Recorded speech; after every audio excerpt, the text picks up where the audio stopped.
हिंदुस्तान के हर एक क्षेत्र में इसी तरह की परिस्थिति बनी है और हर एक क्षेत्र में भारत सरकार ने ओजीएल के नाम पर, ओपन जर्नल लाइसेंस की पॉलिसी के नाम पर इस तरह से विदेशी सामानों को बेचने की खुली छूट दी है।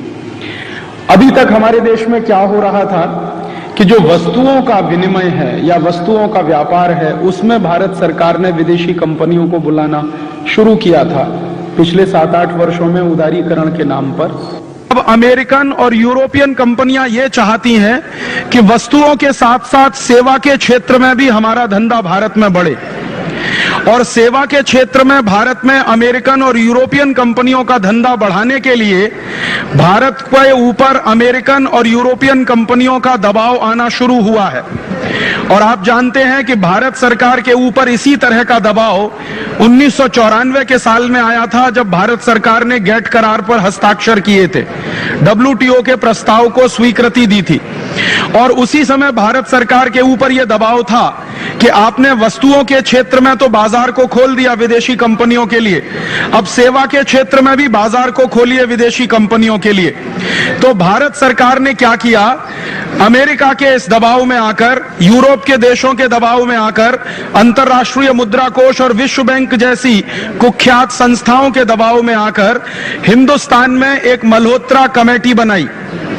और मल्होत्रा कमेटी को यह जिम्मेदारी दी गई कि सेवाओं के क्षेत्र में विदेशी कंपनियों को भारत में बुलाने के लिए हम दरवाजा खोलना चाहते हैं, अतः आप बीमा के क्षेत्र में विदेशी कंपनियों को कैसे बुलाया जाए और कौन से रास्ते से बुलाया जाए, उसके लिए रिपोर्ट तैयार करिए। मुझे बहुत दुख होता है ये कहकर कि मल्होत्रा जैसे व्यक्ति ने हिंदुस्तान में रहते हुए अमरीकी एजेंट की तरह से काम किया इस देश में, और उन्होंने भारत सरकार को यह रास्ता बताने की कोशिश की कि बीमा के क्षेत्र में कैसे विदेशी कंपनियों को बुलाया जा सकता है। उन्होंने एक रिपोर्ट तैयार की, वो रिपोर्ट भारत सरकार को सौंपी गई। उस रिपोर्ट में उन्होंने बताना शुरू किया कि जिस तरह से बीमा के क्षेत्र में हमारे देश की जो पब्लिक सेक्टर की बड़ी कंपनियां हैं, LIC है, GIC है, इनको खत्म कराना होगा और इनके स्थान पर अमेरिकन और यूरोपियन कंपनियों को लाना होगा। और उस प्रस्ताव को भारत सरकार ने स्वीकार करके फिर हिंदुस्तान में बीमा के क्षेत्र में निजीकरण का प्रयास, प्राइवेटाइजेशन का प्रयास और ग्लोबलाइजेशन का प्रयास शुरू किया। आप जानते हैं, और इस देश के राजनीतिक घटनाक्रम के बारे में आप गंभीरता से पढ़ते होंगे, सोचते होंगे, विचारते होंगे। हमारे देश की एक सरकार ने इस पर बहुत ही गंभीरता से काम किया कि बीमा के क्षेत्र में विदेशी कंपनियों को कैसे बुलाया जाए और बीमा के क्षेत्र में विदेशी पूंजी निवेश की छूट कैसे दी जाए। और जिस समय भारत सरकार ने यह प्रयास शुरू किया तो उस समय हमारे देश के वित्त मंत्री हुआ करते थे, उनका नाम था चिदम्बरम। चिदम्बरम जैसे लोग जब वित्त मंत्री बनते हैं हिंदुस्तान में तो उनसे यही उम्मीद हो सकती है जो वो करते रहे। मैं आपको एक सच्ची घटना बताता हूं और मुझे बहुत दुख होता है कि किस तरह के लोग इस देश में वित्त मंत्री बनते हैं। एक बार चिदम्बरम वित्त मंत्री होते हुए लंदन गए और लंदन में जाकर उन्होंने लंदन के कुछ बड़े बड़े पूंजीपतियों के सामने एक भाषण दिया, और उस भाषण में चिदम्बरम महोदय ने लंदन के पूंजीपतियों को कहा कि आज से कई वर्ष पहले हमने ईस्ट इंडिया कंपनी को भारत में बुलाया था और ईस्ट इंडिया कंपनी ने हिंदुस्तान को लूटा था और 200 वर्षों के लिए हिंदुस्तान को गुलाम बनाया था। मैं आपको दोबारा निमंत्रण देने के लिए आया हूं, आप हिंदुस्तान में आइए, आप हिंदुस्तान में आइए। मैंने हिंदुस्तान के सारे दरवाजे खोल दिए हैं, आप आइए और पूरे हिंदुस्तान की संपत्ति को लूट कर ले जाइए और इसके लिए आपको बहुत बड़ा इनाम भारत में मिलेगा।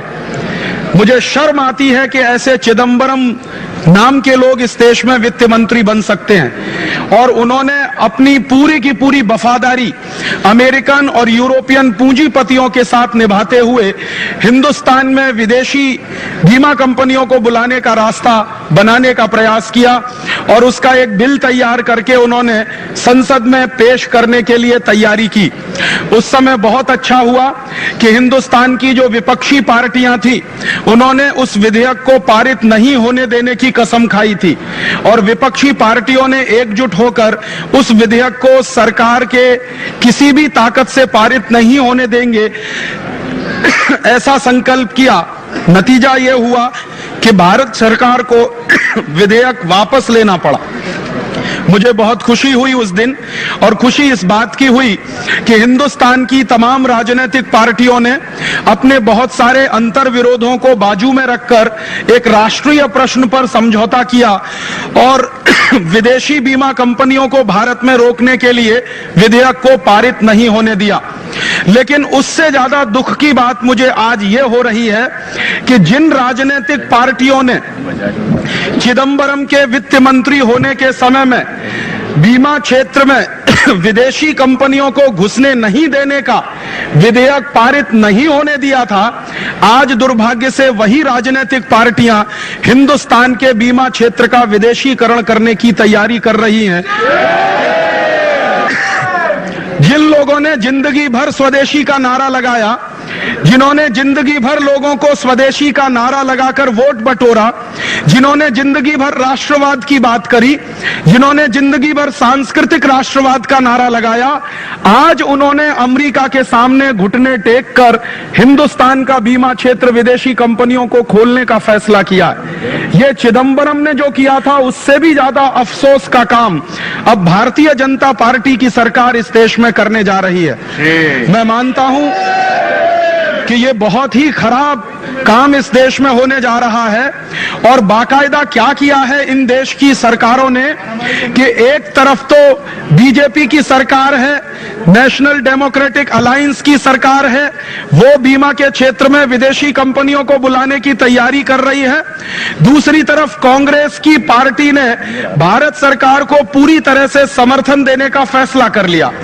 अब आप जरा ध्यान देंगे कि एक तरफ कांग्रेस पार्टी, दूसरी तरफ नेशनल डेमोक्रेटिक अलायंस, दोनों ने मिलकर फैसला कर लिया है कि अब वो बीमा के क्षेत्र में विदेशी कंपनियों को लाने के लिए तैयार हैं। इसका माने हिंदुस्तान के दो बड़े राजनीतिक दलों ने पूरे हिंदुस्तान के विदेशीकरण का अभियान शुरू कर दिया है।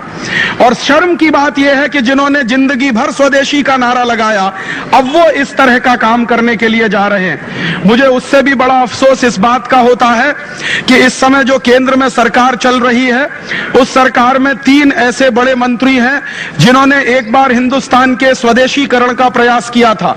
आप याद करिए, 1977 में इस देश में जनता पार्टी की सरकार बनी थी। उसके प्रधानमंत्री थे श्री मोरारजी भाई देसाई, उसके विदेश मंत्री थे श्री अटल बिहारी वाजपेयी, उस सरकार के उद्योग मंत्री थे श्री जॉर्ज फर्नांडीज, उस सरकार के सूचना और प्रसारण मंत्री थे श्री लाल कृष्ण आडवाणी। और इन लोगों ने 1977 की सरकार में आने के बाद अमेरिकन कंपनी कोका कोला को हिंदुस्तान से भगाया था, अमेरिकन कंपनी IBM को हिंदुस्तान से भगाया था, अमेरिकन कंपनी ICL को हिंदुस्तान से भगाया था। और उस समय इन सब ने नारा लगाया था कि जनता पार्टी की सरकार हिंदुस्तान का स्वदेशीकरण करेगी और हम उसके लिए वचनबद्ध हैं। दुर्भाग्य आज हमारे देश का यह है कि उस सरकार के तीनों मंत्री आज केंद्र सरकार में पहले से ज्यादा ऊंचे पदों पर बैठे हुए हैं। श्रीमान अटल बिहारी वाजपेयी जो विदेश मंत्री हुआ करते थे आज प्रधानमंत्री हैं। श्री लाल कृष्ण आडवाणी जो पहले सूचना और प्रसारण मंत्री हुआ करते थे वो आज गृह मंत्री हैं। श्री जॉर्ज फर्नांडीज जो पहले उद्योग मंत्री हुआ करते थे आज रक्षा मंत्री हैं। तो मुझे ऐसा लगा कि इन तीनों का प्रमोशन हुआ है और प्रमोशन होने के बाद मुझे ऐसा लगा कि ये हिंदुस्तान का स्वदेशीकरण और तेजी के साथ करेंगे। जब 1977 की सरकार में ये छोटे मंत्री हुआ करते थे तब इन्होंने अमेरिकन कंपनियों को भगाया था हिंदुस्तान से, तो अब ज्यादा बड़े मंत्री होने के बाद तो ज्यादा अमेरिकन कंपनियों को भगाएंगे हिंदुस्तान से, ऐसा मैं सोचता था। लेकिन मेरा सोचना गलत साबित हुआ और अफसोस इस बात का है कि अभी यही लोग सबसे पूरी ताकत लगाकर अमेरिकन कंपनियों को भारत में बुलाने का खेल खेल रहे हैं। और ये मेरे लिए बहुत अफसोस की बात है। और इस अफसोस का जो दूसरा घटनाक्रम है वो ये कि एक तरफ वस्तुओं का बाजार विदेशी कंपनियों के लिए खोला इन्होंने पूरी तरह से। आज विदेशी कंपनियां छा गई हैं हिंदुस्तान के बाजार में, 80,000 करोड़ रुपए की संपत्ति लूटी जा रही है। पिछले 1991 से जब से उदारीकरण की नीतियां शुरू हुई हैं, विदेशी माल सस्ता बिकना शुरू हुआ है। OGL की पॉलिसी के तहत विदेशी खाद्य तेल 20 रुपए लीटर का मिलता है, हमारे देश का खाद्य तेल 40 से 45 रुपए लीटर का होता है, विदेशी लोहा 7,000 रुपए टन में है, स्वदेशी लोहा 14,000 रुपए टन में है। हर विदेशी माल सस्ता है, स्वदेशी माल महंगा है, क्योंकि विदेशी माल पर टैक्स बहुत कम कर दिए हैं सरकारों ने। तो नतीजे ये निकले हैं कि हिंदुस्तान की 40 से 50% छोटी छोटी फैक्ट्रियां बंद हो गई हैं। हमारे देश की स्मॉल स्केल इंडस्ट्री पर सबसे बुरा असर पड़ा है इस उदारीकरण और जागतिकीकरण की नीतियों का। अभी थोड़े दिन पहले मैं गुजरात गया था और अहमदाबाद में मेरी एक जाहिर सभा थी। उस सभा को करने के बाद गुजरात प्रदेश सरकार के एक माननीय मंत्री जी से मेरी मुलाकात हुई और उन्होंने कहा कि राजीव भाई, आप बिल्कुल सच बोलते हैं। 1991 से जब से विदेशी माल सस्ता बिकना शुरू हुआ, गुजरात सरकार ने अभी एक कमीशन बनाया था। उस कमीशन ने रिपोर्ट दिया है कि 50% गुजरात के छोटे उद्योग बंद हो चुके हैं। वापी में 3,000 से ज्यादा फैक्ट्रियां बंद पड़ी हैं। वापी के अलावा अहमदाबाद में 50 से 55% फैक्ट्रियां बंद हो गई हैं। सौराष्ट्र में 55 से 60% फैक्ट्रियां बंद हुई हैं। अभी 2 दिन पहले मैंने देखा कि महाराष्ट्र के मुख्यमंत्री का बयान था कि विदेशीकरण के चलते, उदारीकरण के चलते इस महाराष्ट्र की 50 से 60% इंडस्ट्रीज बंद हुई हैं। केंद्र सरकार खुद मानती है कि जब से विदेशी कंपनियों का माल ज्यादा बिकना शुरू हुआ, हिंदुस्तान के 3 लाख उद्योग पूरे देश में बंद हुए हैं और 8 करोड़ से ज्यादा मजदूर बेकार हुए हैं। तो अभी तक तो हमारे देश में उद्योग के क्षेत्र में, वस्तुओं के क्षेत्र में विदेशी कंपनियां आई, तब हिंदुस्तान के 3 लाख उद्योग बंद हो गए, 8 करोड़ मजदूर बेकार हो गए। अब आप जरा कल्पना करिए कि अगर बीमा के क्षेत्र में, बैंकिंग के क्षेत्र में, स्वास्थ्य के क्षेत्र में, शिक्षा के क्षेत्र में, माने हमारे देश के पूरे सर्विस के सेक्टर में अगर विदेशी कंपनियां इसी तरह से घुसती चली गई, तब इस देश में बेरोजगारी का क्या होगा और तब इस देश में पैसे के बाहर जाने का रेशियो क्या होगा। मैं अभी आता था, रास्ते में बात कर रहा था, इस हिंदुस्तान के बीमा के क्षेत्र में विदेशी कंपनियों को आने में इसलिए लालच आता है कि ये एक ऐसा क्षेत्र है जिसमें ज्यादा पूंजी निवेश की जरूरत नहीं, ये एक ऐसा क्षेत्र है जिसमें कोई टेक्नोलॉजी की जरूरत नहीं, ये एक ऐसा क्षेत्र है जिसमें कोई हाईटेक लाने की जरूरत नहीं, ये एक ऐसा क्षेत्र है जिसमें लाकर हिंदुस्तान में कोई असेट्स बनाने की जरूरत नहीं। ये अकेला एक और एक ऐसा क्षेत्र है जो बहुत कम पूंजी निवेश से काम शुरू करा सकता है और इसी क्षेत्र में व्यापार बहुत भयंकर हो सकता है और मुनाफे बहुत भयंकर हो सकते हैं। आप तो स्वयं जानते हैं, आप LIC में काम करते हैं। LIC जब शुरू हुआ 1956 में भारत में, तो 5 करोड़ रुपए की पूंजी से यह व्यापार शुरू हुआ था और 5 करोड़ की पूंजी निवेश करके भारत सरकार ने जो लाइफ इंश्योरेंस कॉर्पोरेशन बनाया, आज उसमें हिंदुस्तान के लोगों ने अपना विश्वास प्रदर्शित करके 1,25,000 करोड़ रुपए की पूंजी जमा की हुई है।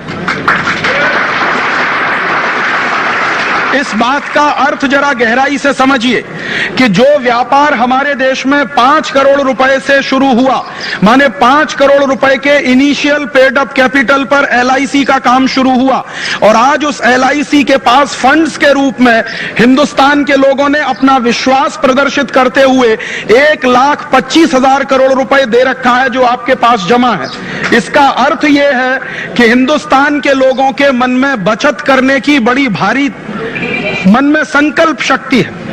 ये इस बात का प्रमाण है कि हिंदुस्तानी आदमी बचत करता है और अपने किए गए खून पसीने की कमाई के बचत को आपके पास रखता है।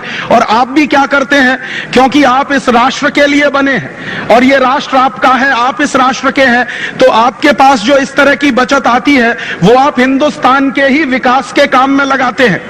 मैं देख रहा था कि इसी LIC ने हिंदुस्तान के विकास के काम में विद्युत के क्षेत्र में 10,000 करोड़ रुपए का निवेश किया है और इसी तरह से पानी के क्षेत्र में, माने हिंदुस्तान के लोगों को पीने का पानी उपलब्ध हो उसके लिए 10-12 हजार करोड़ रुपए का पूंजी निवेश, गृह के काम के लिए, हाउसिंग के काम के लिए। मैं कुल मिलाकर देख रहा था कि हिंदुस्तान की सामाजिक सेवाओं को बढ़ाने के लिए LIC ने लगभग 25 से 30 हजार करोड़ रुपए का इन्वेस्टमेंट अभी तक किया।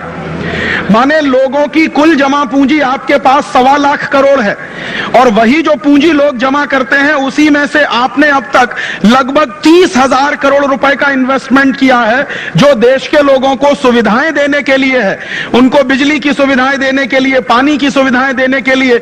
इसका माने यह है कि LIC जैसी कंपनियां या GIC जैसी कंपनियां या सर्विस सेक्टर की हिंदुस्तानी कंपनियां इसी देश के विकास के काम में अपना पैसा लगाती हैं।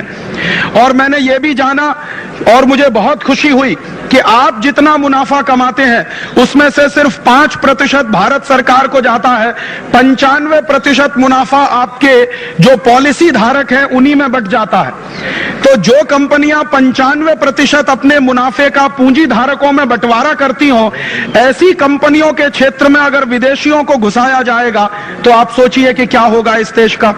जो मुझे सबसे बड़ी चिंता होती है कि बीमा के क्षेत्र में अगर विदेशी कंपनियों को घुसाया भारत सरकार ने, तो हमारे देश की जनता की ये खून पसीने की कमाई की जो पूंजी है, जिसको हम डोमेस्टिक सेविंग्स कहते हैं, ये डोमेस्टिक सेविंग्स हिंदुस्तान के लोगों की जो आपके पास रखी हुई है, दुर्भाग्य से ये सारी की सारी डोमेस्टिक सेविंग्स अगर विदेशियों के हाथ में चली गई, तब हिंदुस्तान के विकास के लिए पैसा कहां से आएगा।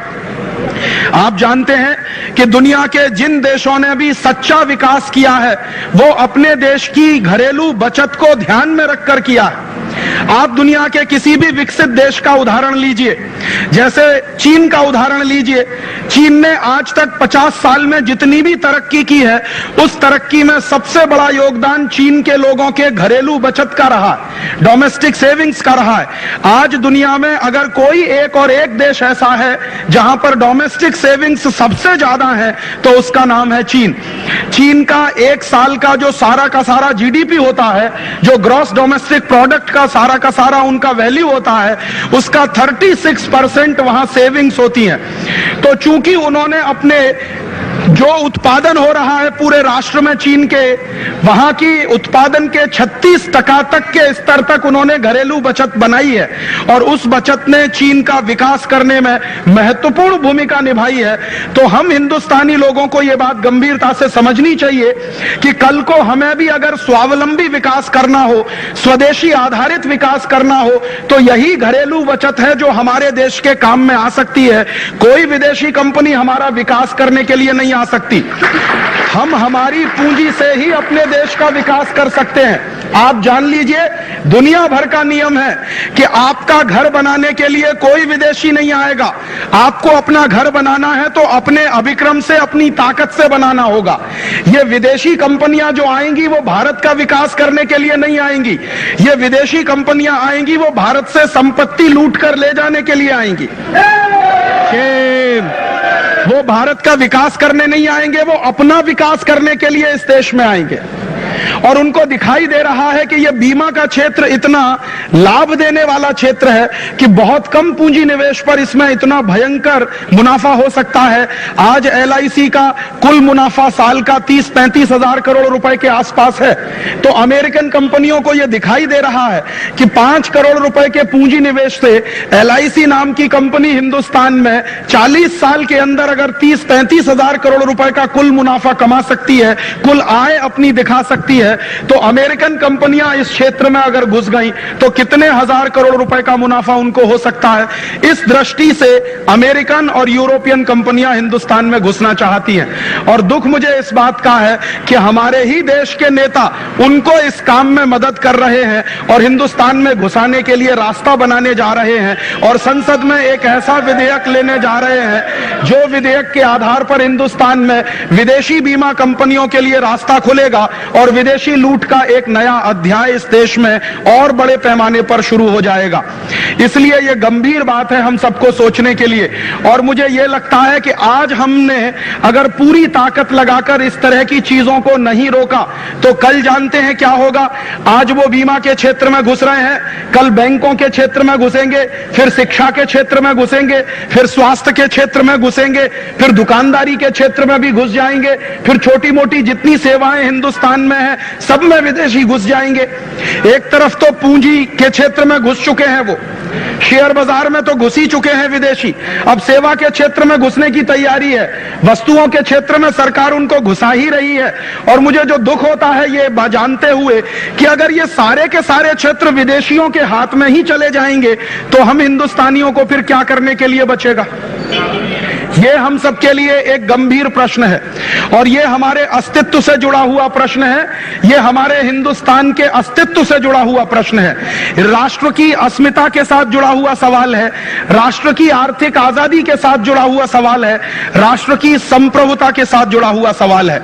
मैं बहुत बार इन नेताओं से मिलता रहता हूं और कभी कभी मैं इनसे पूछता हूं कि आप जब कुर्सी पर नहीं होते हैं तब बड़ी बड़ी बातें करते हैं और कुर्सी पर बैठते ही आपकी हवा क्यों निकल जाती है, आप ये उल्टे काम करना क्यों शुरू करते हैं। तो अक्सर ये नेता आप मुझको क्या जवाब देते हैं, वो कहते राजीव भाई आप तो जानते ही हैं कि पुरानी सरकारों ने बहुत सारे समझौते कर रखे हैं, 1994 की सरकार ने गेट करार का समझौता कर दिया, अब हमारी मजबूरी ये है कि हमें वही समझौता हिंदुस्तान में आगे बढ़ाना है।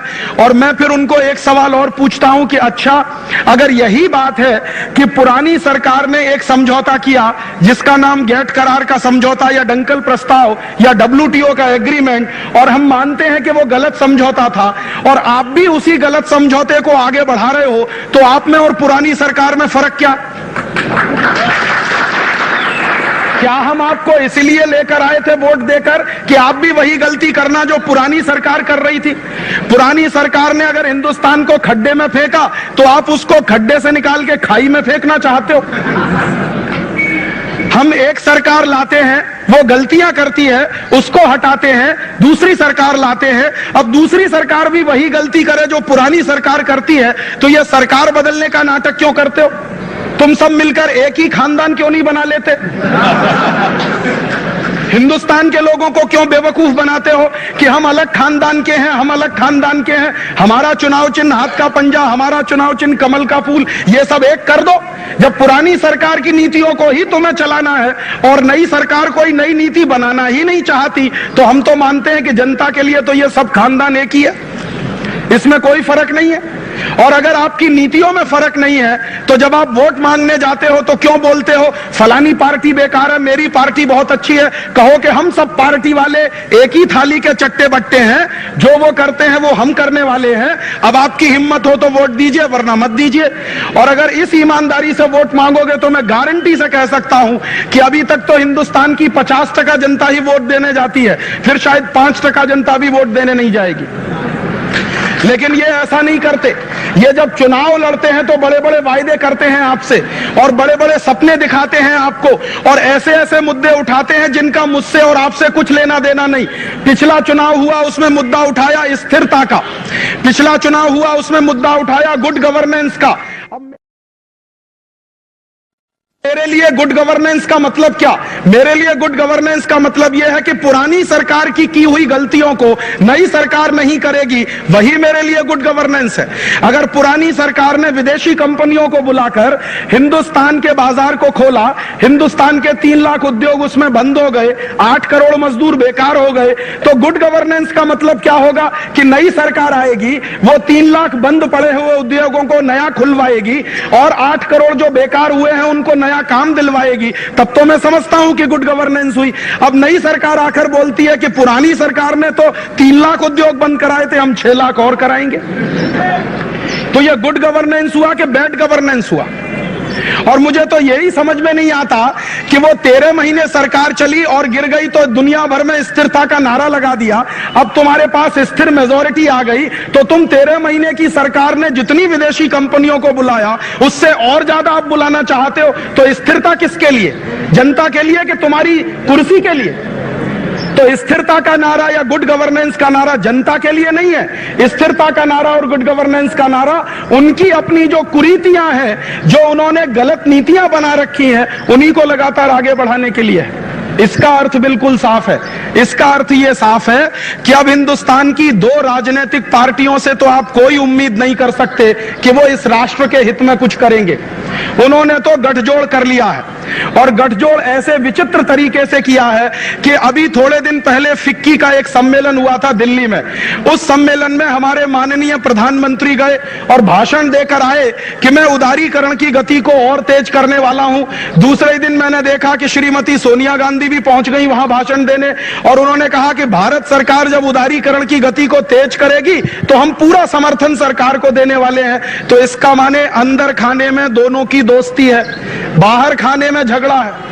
आपको दिखाने के लिए झगड़ा है, मुझको दिखाने के लिए झगड़ा है। अंदर ही अंदर कोई झगड़ा नहीं है, समझौता कर रखा है कि तुमने जितना देश बेचा उससे ज्यादा हम बेचेंगे, तुमने जितनी चैंपियनशिप मारी है उससे ज्यादा हम मारेंगे, तुमने हमको समर्थन दिया था हम तुमको समर्थन देंगे। इस तरह के गठजोड़ की राजनीति अब शुरू हुई है। और मुश्किल यह है कि जब इस तरह की राजनीति देश में चलती है और इस तरह के विधेयक लाने जब शुरू हो जाते हैं संसद में, तो आप जानते हैं कि एक नया तरीका और आया है। कहते हैं इस देश में प्रजातंत्र चलता है, लेकिन आप जानते हैं कि डिक्टेटरशिप भयंकर पैमाने पर चल रही है इस देश में। कैसी डिक्टेटरशिप चल रही है? मैं व्यक्तिगत रूप से जानता हूं कि कांग्रेस पार्टी में ऐसे कई एमपी हैं जो बीमा क्षेत्र के निजीकरण के पूरी तरह से विरोधी हैं। भारतीय जनता पार्टी में ऐसे कुछ एमपी हैं जो बीमा क्षेत्र के विदेशीकरण और निजीकरण के पूरी ताकत के साथ विरोधी हैं। और आप भी जानते हैं, मैं भी जानता हूं। लेकिन क्या होगा मैं आपको आज बताता हूं कि जो लोग विरोधी हैं बीमा क्षेत्र में विदेशी कंपनियों को बुलाने के, उनको व्हिप जारी किया जाएगा। एक तरफ बिल लाया जाएगा, दूसरी तरफ पार्टियों की तरफ से व्हिप जारी किया जाएगा और व्हिप जारी करके सांसदों को यह बताया जाएगा कि जो सरकार चाहती है वैसा वोट डालो। अगर तुमने सरकार के कहने पर वोट नहीं डाला, तुमको पार्टी से निकाल दिया जाएगा। और आजकल के एमपीज इतने कमजोर हो गए हैं कि उनको पार्टी छोड़ना मंजूर नहीं है, भले ही देश खड्डे में चला जाए। वो बातचीत में कई बार मुझे कहते हैं, मैं कई एमपी से मिल चुका हूं, 250 से ज्यादा एमपी से मैं पिछले 3 वर्षों में मिला हूं। और मैंने हर एक से यह पूछा कि आप क्या मानते हैं, विदेशी कंपनियों को ज्यादा आना चाहिए, बीमा के क्षेत्र में आना चाहिए, बैंकिंग में आना चाहिए? वो कहते हैं नहीं आना चाहिए। तो मैंने जब उनसे पूछा कि अच्छा ईमानदारी से ये बताना, ये बिल आएगा तब तुम क्या करने वाले हो? तो उन्होंने कहा राजीव भाई हम तो कुछ नहीं कर सकते, व्हिप आएगा और जो व्हिप कहेगा वही हमें तो करना पड़ेगा। तो मैंने कहा आप फिर ईमानदारी से ये बताओ कि जब आप वोट मांगने आते हो मेरे पास तो आप बोलते हो कि हम आपके प्रतिनिधि बनेंगे इसलिए आप हमको वोट दीजिए, तो आप मेरे प्रतिनिधि बनकर वोट लेकर संसद में जाकर बैठते हो और काम पार्टी का करते हो, प्रतिनिधि मेरे बने हुए हो, काम पार्टी का करते हो, तो तुमसे जैसा बेवकूफी वाला आदमी कौन है? मुझसे वोट मांगा, मैंने तुमको वोट दिया, 6-7 लाख की आबादी का आप रिप्रेजेंटेशन करते हैं, तो आपकी जिम्मेदारी वो 6 लाख वोटर के प्रति है या एक पार्टी के अध्यक्ष के प्रति है? आप बताइए। और अगर आप ईमानदारी से ये कहते हैं कि हमारी प्रतिबद्धता पार्टी के प्रति है, तो फिर आप ये क्यों कहते हैं कि हम आपके प्रतिनिधि हैं? आप मेरे प्रतिनिधि कहां हैं? आप तो पार्टी के प्रतिनिधि हैं। और दुर्भाग्य हम सबका यह है कि ये सारे के सारे एमपीज जब संसद में जाकर बैठते हैं तो इनको जितनी पगार मिलती है वो जनता के प्रतिनिधि के रूप में मिलती है, इनको जितनी सुविधाएं मिलती हैं वो जनता के प्रतिनिधि के रूप में मिलती हैं, इनको जितनी और दूसरी तरह की सेवाएं मिलती हैं वो जनता के प्रतिनिधि के रूप में मिलती है, लेकिन काम ये जनता के प्रतिनिधि के रूप में नहीं करते। दुर्भाग्य मुझे ये कहना पड़ता है कि ये सब सांसद पार्टियों के बंधुआ मजदूर हो गए। बॉन्डेड लेबर होता है ना, वो मालिक की इच्छा के अलावा कुछ नहीं कर सकता, वैसे ही बॉन्डेड लेबर हमारे ये सब सांसद हो गए। एक तरफ मानते हैं सिद्धांत रूप में कि आपकी बात बराबर है, लेकिन संसद के अंदर जब उसके विरुद्ध वोट डालने की बात आती है तो वो कहते हैं कि ये हमारी क्षमता के बाहर है क्योंकि पार्टी का व्हिप जारी हो गया। आप जान लीजिए ये पार्टियों ने व्हिप जारी करने की जो परंपरा बनाई है ये हिंदुस्तान को डिक्टेटरशिप की तरफ ले जाने की निशानी है, हिंदुस्तान को हिटलर शाही की तरफ ले जाने की निशानी है। ये हिटलर शाही यही होती है जहां कोई अपने मन की बात नहीं कह सकता, एक नेता सोचता है, एक अध्यक्ष सोचता है, एक आदमी समझौता करता है और बाकी सबको मजबूर किया जाता है कि तुम उसको मानो और उसका पालन करो।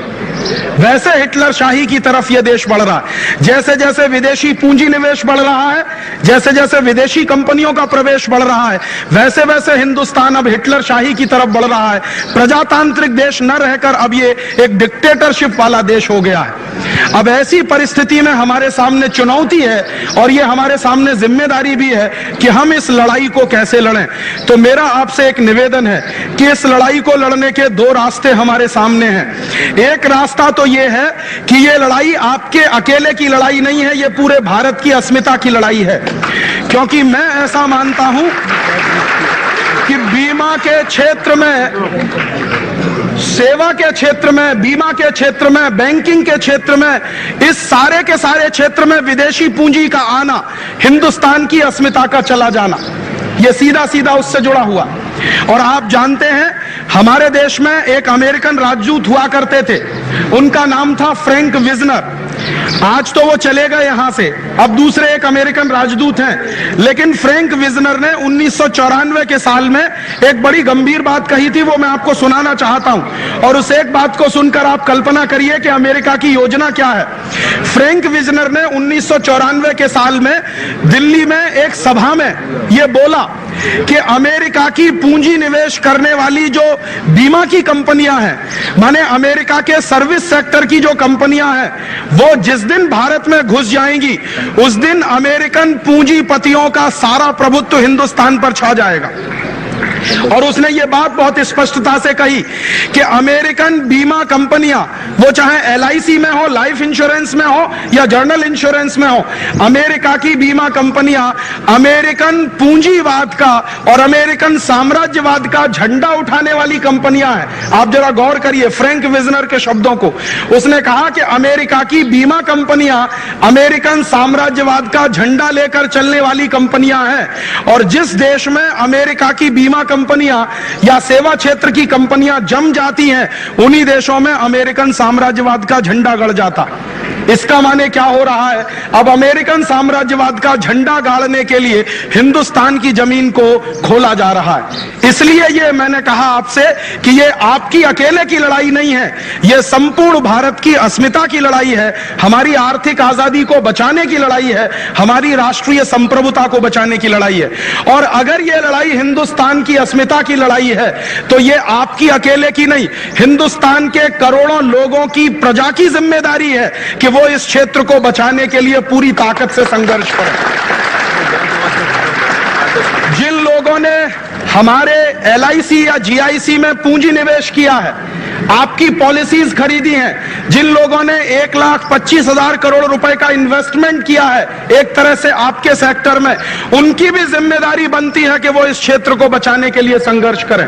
तो मुझे ऐसा लगता है कि अब हमें रणनीति दो तरह की बनानी होगी। एक तो रणनीति ये बनानी होगी कि व्यापक समाज के हिस्से को कैसे इस आंदोलन में जोड़ा जाए। हम अकेले इस आंदोलन को नहीं लड़ेंगे, अगर आप अकेले लड़ेंगे तो मुश्किल में फंसेंगे। आपको बाकी सब लोगों को साथ लेकर ये आंदोलन में चलना होगा। बीमा के क्षेत्र के लोगों को शामिल कराना होगा, बैंकों के क्षेत्र के लोगों को शामिल कराना होगा, शिक्षा क्षेत्र के लोगों को इसमें शामिल करना होगा, व्यापार क्षेत्र के लोगों को इसमें शामिल करना होगा, गरीब किसान को इसमें बुलाना होगा, गरीब मजदूर को इसमें शामिल कराना होगा।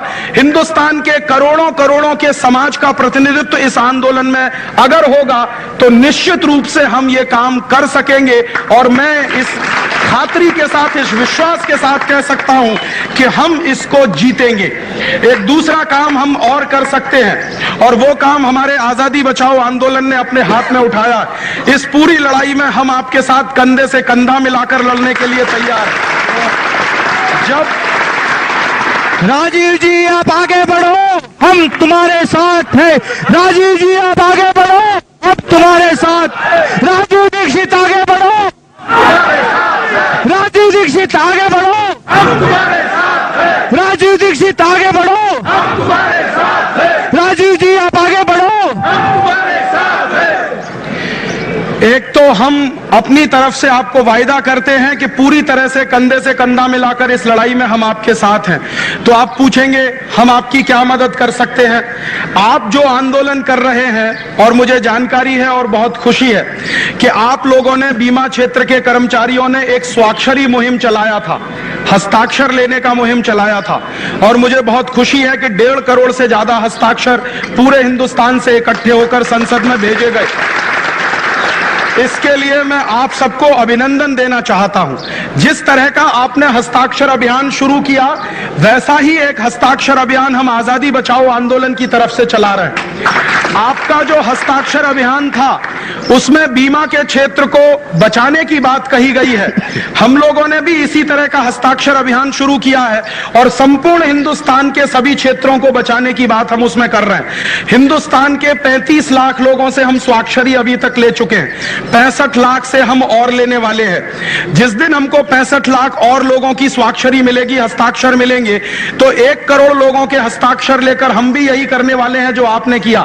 आपके 1.5 करोड़ हस्ताक्षर ने भारत सरकार पर काफी दबाव बनाया है और संसद के ऊपर बहुत दबाव बनाया है। जिस दिन वो हस्ताक्षर सौंपे गए थे, मैं उस दिन दिल्ली में था, ट्रक में भर भर के जब वो हस्ताक्षर संसद के गेट पर ले जाकर रखे गए तो बहुत सारे सांसदों के होश उड़ गए जो विदेशी कंपनियों का समर्थन करते हैं, और उन्होंने ये बोलना शुरू कर दिया कि अब स्वदेशी वालों की बात ताकत ले रही है, उनकी ताकत अब धीरे धीरे बढ़ रही है।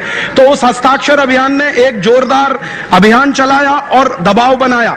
अब उसी दबाव को और गहरा करने के लिए हम लोगों ने 1 करोड़ का हस्ताक्षर लेकर एक अभियान शुरू किया है और बहुत जल्दी हम सरकार को देंगे। हमारी बात बिल्कुल दो टूक है, सीधी सीधी है कि ये बीमा के क्षेत्र में ही नहीं, पूरे सेवा के क्षेत्र में जो निजीकरण और विदेशीकरण की बात है, वस्तुओं के क्षेत्र में जो विदेशीकरण निजीकरण की बात है, वो सब की सब एक साथ हिंदुस्तान में रद्द की जानी चाहिए। जिन नीतियों को संसद में बनाया है पिछले 7-8 वर्षों में, संसद उन नीतियों को वापस ले। ये हिंदुस्तान के 1 करोड़ लोगों का जनादेश है। हम ये भाषा बोलने वाले हैं। जो लोग अपना हस्ताक्षर दे रहे हैं, स्वाक्षरी दे रहे हैं, वो सरकार को जनादेश दे रहे हैं, क्योंकि हम सरकार के मालिक हैं, सरकार हमारी नौकर है। हमारे दिए गए वोट पर सरकार बनती है, माने हम मालिक हैं, सरकार नौकर है। तो नौकर बिना मालिक की अनुमति के कोई काम नहीं कर सकता, और अगर ऐसा नौकर कोई आ जाए जो मालिक की अनुमति के बिना काम करता है तो कान पकड़ के ऐसे नौकर को बाहर निकाल दिया जाता है, आप जानते हैं। तो वो 1 करोड़ लोगों के हस्ताक्षर लेकर हम संसद में जाएंगे, सरकार को समझाएंगे। सरकार ने हमारी बात समझी तो बहुत अच्छा, नहीं समझी तो वो 1 करोड़ लोगों का हस्ताक्षर लेकर हम सुप्रीम कोर्ट जाएंगे और ऐसे जितने भी विधेयक पारित होंगे उनके खिलाफ स्टे लेकर आएंगे। आप जानते हैं कि भारत सरकार कोई संविधान विरोधी समझौता नहीं कर सकती, भारत सरकार संविधान विरोधी कानून भी नहीं बना सकती। दुर्भाग्य से सेवा के क्षेत्र में जो विदेशी कंपनियों को बुलाने के कानून है, ये सब संविधान विरोधी हैं और हमारे राष्ट्र विरोधी हैं। हम सुप्रीम कोर्ट में ये सिद्ध करेंगे और सुप्रीम कोर्ट की मदद से कहेंगे कि सरकारों को आदेश दिया जाए कि वो इन कानूनों को रद्द करने के लिए कोई भूमिका अपनाए। अगर सुप्रीम कोर्ट को हमारी बात समझ में आती है बहुत अच्छा, लेकिन अगर सुप्रीम कोर्ट को भी हमारी बात समझ में नहीं आती तो एक आखिरी हथियार हमारे पास बचेगा और वो होगा संपूर्ण बगावत का और पूरी की पूरी क्रांति का। तब शायद इस देश में व्यवस्था परिवर्तन की बात करनी पड़ेगी। और उसके लिए रास्ते क्या होंगे?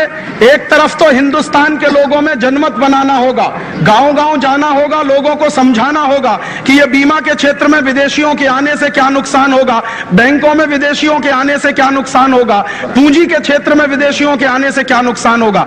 करोड़ों लोगों को ये बात जब समझ में आएगी तो वो आपके साथ इस लड़ाई में जुड़ते जाएंगे, और वो काम पिछले 8 वर्षों से हम बहुत खूबसूरती के साथ कर रहे हैं। आजादी बचाओ आंदोलन और हमारे साथ ऐसे 70 संगठन है देश में, वो गांव-गांव जा रहे हैं, लोगों को इस बात के लिए तैयार कर रहे हैं। और जिस दिन करोड़ों की संख्या में लोगों को यह बात समझ में आएगी तो कोई समझौता दुनिया का टिकेगा नहीं, कोई WTO हिंदुस्तान में रहेगा नहीं, कोई IMF और वर्ल्ड बैंक की नीतियां इस देश में चलेंगी नहीं, क्योंकि मैं ऐसा मानता हूं कि दुनिया का कोई भी समझौता हो हमेशा इरिवर्सिबल नहीं होता। कोई भी समझौता हो वो रिवर्सिबल होता है। कई बार समझौते होते हैं दुनिया में और वो रद्द किए जाते हैं। ऐसा कुछ भी नहीं है कि 94 के साल में जो गेट करार का समझौता हो गया है वो इतना ताकतवर है कि रद्द ही ना हो सके।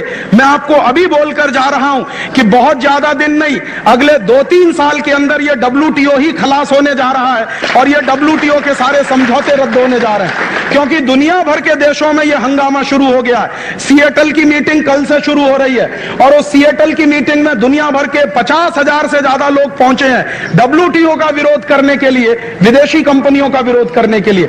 एक बाजू में सरकारी प्रतिनिधि पहुंच रहे हैं, दूसरे बाजू में हजारों लोग दुनिया भर के पहुंच रहे हैं। उसमें आजादी बचाओ आंदोलन के प्रतिनिधि भी जा रहे हैं कल सिएटल, या आज रात को रवाना हो रहे हैं वो दिल्ली से। तो ये दुनिया भर के लोगों में अब ये चर्चा शुरू हो गई है। मजदूर, किसान, गरीब आदमी जो भुखमरी का शिकार है, जिसको 2 जून खाने को रोटी नहीं मिलती है, साधारण किस्म का व्यक्ति है, वो जान गया है कि इन विदेशी कंपनियों से उनका कोई भला नहीं हो सकता। अगर उसका भला होगा तो अपने देश के लोगों के द्वारा होगा, अपनी पूंजी के द्वारा होगा, अपनी अभिक्रम के द्वारा होगा, अपनी संस्कृति और सभ्यता के द्वारा होगा। तो एक बाजू में सरकारी लड़ाई लड़नी है सरकार के स्तर पर, दूसरे बाजू में जनता को मोबिलाइज करना है, और तीसरे बाजू में दुनिया भर के लोगों को मोबिलाइज करना है जो WTO के खिलाफ है, जो वर्ल्ड बैंक के खिलाफ है, जो IMF के खिलाफ है। 3 स्तर की लड़ाई ये लड़नी है और इस लड़ाई में हम सब एक साथ मिलकर अगर लगेंगे, कंधे से कंधा मिलाकर, तो जरूर ये लड़ाई में हम जीतेंगे और कामयाब होंगे। मैं आपसे एक आखिरी निवेदन करना चाहता हूं कि जब कोई लड़ाई लड़ते हैं तो संकल्प करते हैं। बिना संकल्प के दुनिया में कोई लड़ाई जीती नहीं जाती। अधूरे संकल्पों से लड़ी गई कोई भी लड़ाई दुनिया में कभी सफल नहीं हुई है। लेकिन छोटे छोटे संकल्पों से जब लोगों ने काम शुरू किए हैं तो बड़े बड़े काम उसमें हो गए हैं। हिंदुस्तान में दुनिया भर के इतिहास का अगर आप अध्ययन करें और आप पाएंगे कि जिन जिन देशों में क्रांतियां हुई हैं वो संकल्प लेने वाले लोगों के कमिटमेंट के कारण हुई हैं। अगर हम भी ऐसा कोई संकल्प करेंगे अपने राष्ट्र के लिए, अपने सभ्यता के लिए, अपने समाज के लिए, अपने लोगों के लिए, तो जरूर हम उस संकल्प को धारण करके उस लड़ाई को जीत सकते हैं। तो मैं आपसे एक निवेदन करने आया कि ये लड़ाई अमेरिकन पूंजीवाद के खिलाफ है, ये लड़ाई अमेरिकन साम्राज्यवाद के खिलाफ है, ये लड़ाई यूरोपियन पूंजीवाद और यूरोपियन साम्राज्यवाद के खिलाफ है, ये लड़ाई विदेशी कंपनियों के साम्राज्यवाद के खिलाफ है। तो इस लड़ाई में अगर हम सब लोग ईमानदारी से शामिल होते हैं तो मेरा निवेदन है कि आप लोग कोई भी अपने व्यक्तिगत जीवन में ऐसा काम ना करें जिससे अमेरिकन पूंजीवाद मजबूत हो, अमेरिकन साम्राज्यवाद मजबूत हो, यूरोपियन पूंजीवाद मजबूत हो, यूरोपियन साम्राज्यवाद मजबूत हो। तो आप पूछेंगे राजीव भाई उसके लिए क्या करें? जो अमेरिकन कंपनियां भारत में घुसना चाहती हैं या घुस चुकी हैं और हिंदुस्तान की लूट कर रही हैं, उन सब अमेरिकन और यूरोपियन कंपनियों का पूरी ताकत से बहिष्कार करना होगा। हमें गांव-गांव के लोगों को उसके बहिष्कार के लिए तैयार कराना होगा। तो आप पूछेंगे वो क्या करें? मेरा आपसे निवेदन है कि ये लड़ाई आज से अगर शुरू मानते हैं आप, तो आज से अमेरिकन कंपनियों का सामान खरीदना बंद करिए, यूरोपियन कंपनियों का सामान खरीदना बंद करिए, और आप ऐसा संकल्प करिए कि अपने जीवन में कभी भी पेप्सी कोला पिएंगे नहीं, कोका कोला पिएंगे नहीं, थम्स अप पिएंगे नहीं, लिम्का, सिट्रा, मिरिंडा, मैंगो फ्रूटी पिएंगे नहीं, कॉलगेट जैसी कंपनियों का सामान इस्तेमाल करेंगे नहीं, Hindustan Lever, Procter and Gamble जैसी कंपनियों का सामान खरीदेंगे नहीं। इन सारी विदेशी कंपनियों का अगर हम बहिष्कार करेंगे तो सारे देश में बहिष्कार का एक आंदोलन बनेगा। और जानते हैं वो किस दिन आपके काम आएगा? अगर आज आपने विदेशी और अमेरिकन वस्तुओं का बहिष्कार कराया और हिंदुस्तान की जनता इस बहिष्कार के आंदोलन में शामिल हुई, तो कल जब अमेरिकन बीमा कंपनियां भारत में आएंगी तो उन अमेरिकन बीमा कंपनियों का बहिष्कार कराने के लिए हमें पूरी ताकत के साथ जनता के पास जाने का अधिकार होगा। एक साथ ये बहिष्कार का आंदोलन पूरे देश में चलेगा तो जरूर हम इसमें सफल होंगे। ये लड़ाई का आखिरी हिस्सा होगा। मैं आपसे यही निवेदन करने आया था और निवेदन के साथ साथ एक विनम्रता के साथ अनुमान आग्रह करने आया कि आपने ये लड़ाई अगर शुरू की है तो इसको जारी रखिए, किसी भी कदम पर इस लड़ाई को कमजोर मत होने दीजिए। जितना बन सके आप अपनी ताकत और क्षमता से इसको लड़िए। दूसरे लोगों की ताकत और क्षमता आपके साथ इस लड़ाई में शामिल हो, उसके लिए मैं पूरी पूरी कोशिश करूंगा और हमारे आंदोलन की तरफ से आप या आपके आंदोलन की तरफ से हम सब एक ही परिवार के लोग हैं, हम सब एक ही समाज के लोग हैं, एक ही तरह से इस राष्ट्र को बचाने की कोशिश में लगे हुए लोग हैं। तो हम सब एक परिवार के लोग मिलकर एक साथ आगे बढ़ेंगे तो जरूर कदम हमारे सफलता की तरफ बढ़ेंगे। हम लड़ेंगे और इस लड़ाई को जीतेंगे। इस संकल्प के साथ आपका बहुत आभार, बहुत धन्यवाद। हम सब हम सब हम सब हम सब